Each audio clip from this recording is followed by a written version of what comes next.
बड़ी खबर आपको बता रहे हैं इस वक्त की।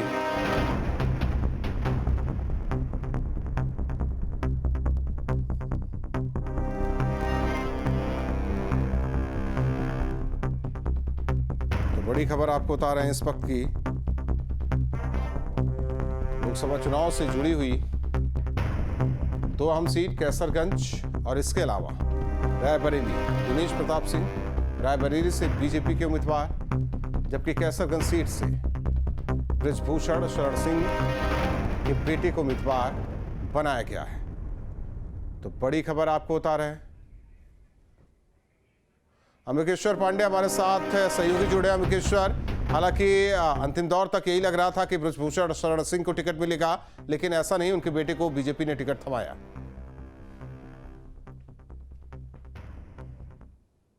पार्टी की तरफ से आधिकारिक घोषणा हो चुकी है और भारतीय जनता पार्टी की तरफ से सांसद बृजभूषण शरण सिंह के बेटे करण भूषण सिंह को प्रत्याशी बनाया गया है।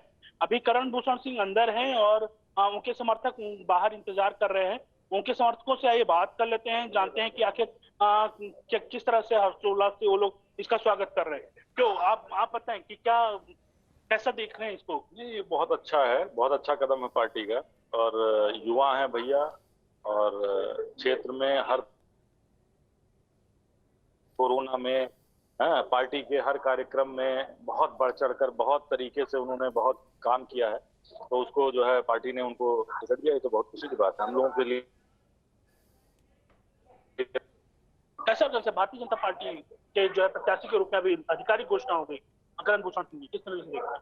भैया का टिकट मिला है, बहुत अच्छी बात है। उनके साथ लग के उनको जिताएंगे। भैया अच्छा काम करेंगे, भैया अच्छे प्रत्याशी हैं और अच्छे फर्स्ट क्लास काम करेंगे भैया।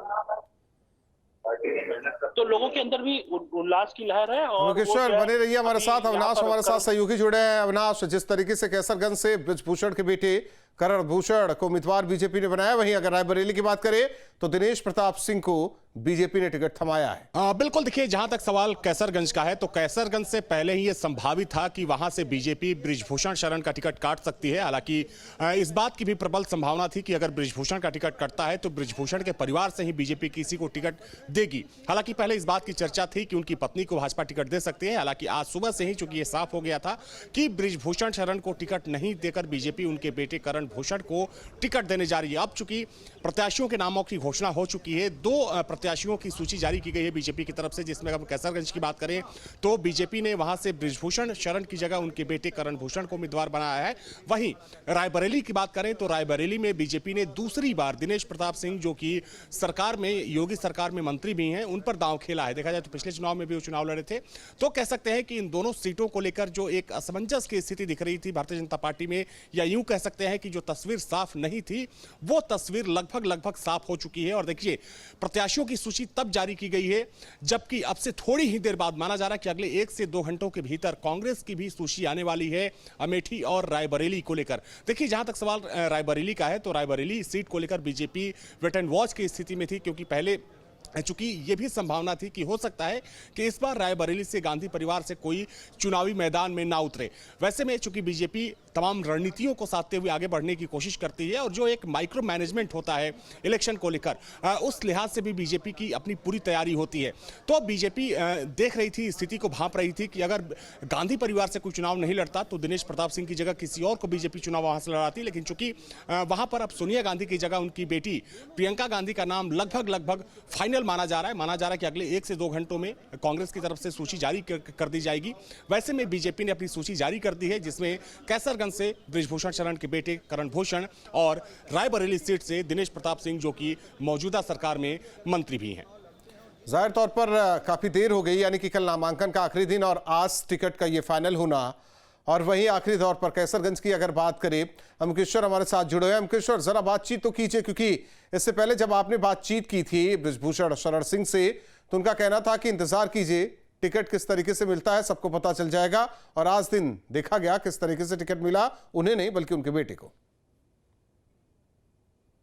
देखिए, सांसद बृजभूषण शरण सिंह से जब पहले बात हुई थी तो उनका था आप लोग इंतजार करिए और 1 से 2 तारीख तक आप जो उनके समर्थक हैं उनको खुशखबरी मिलेगी, ऐसा बृजभूषण शरण सिंह ने कहा था। उनके समर्थक यहाँ पर अभी भी हैं, लोगों का जो है लोगों में खुशी की लहर है। आइए उनसे बात कर लेते हैं। कैसा लग रहा है बॉस, फिर से आपके जो करण भूषण जी हैं उनको टिकट मिला? ये बहुत खुशी की बात है, युवाओं के लिए खुशी की बात है भाई। कभी न कभी तो जो है ये दिन भाई होता जो है, मतलब आया, पार्टी ने दायित्व दिया और पार्टी ने उनके मेहनत को देखा, उनके कार्यों को देखा, उनकी जो है समाज सेवा को देखा, पार्टी के प्रति जो उनका समर्पण था उसको देखा और टिकट दिया। हम लोग जिता के लाएंगे 5 लाख पार से, 5 लाख से ज्यादा मत। सांसद ब्रजभूषण शरण सिंह के बेटे को टिकट मिला है, किस नजरिए से देखते हैं? जी, सांसद ब्रजभूषण शरण सिंह के बेटे को टिकट मिला है, किस नजरिए से देखते हैं? बहुत खुशी की लहर है। और करण भैया बहुत एक्टिव है, बहुत एक्टिव आदमी है, जनता के बीच में हरदम रहते, बहुत बहुत अच्छे आदमी है, बहुत सब खुशी की लहर है। तो एक युवा है करण भूषण सिंह, 33 साल की उम्र में सांसद का चुनाव लड़ने जा रहे हैं, और ब्रजभूषण शरण सिंह भी जब 33 साल के थे तो उन्होंने एमपी का चुनाव लड़ा था, और अब उनके बेटे 33 साल के हैं और वो भी एमपी का चुनाव लड़ने जा रहे हैं, किस नजरिए से देखते हैं? देखिए, सबसे पहले पार्टी नेतृत्व का मैं धन्यवाद देता हूं, और ये जो टिकट करण भैया का हुआ, ये पार्टी नेतृत्व का फैसला नहीं, माननीय सांसद जी की सहमति से उनका टिकट हुआ है। और करण भूषण जी सांसद हो गए, लेकिन सारा कमान माननीय नेताजी के हाथों में ही रहेगा। तो हम युवाओं को एक तो खुशी की करण भैया सांसद होंगे, और माननीय सांसद जी के नेतृत्व में ही सब कुछ होगा।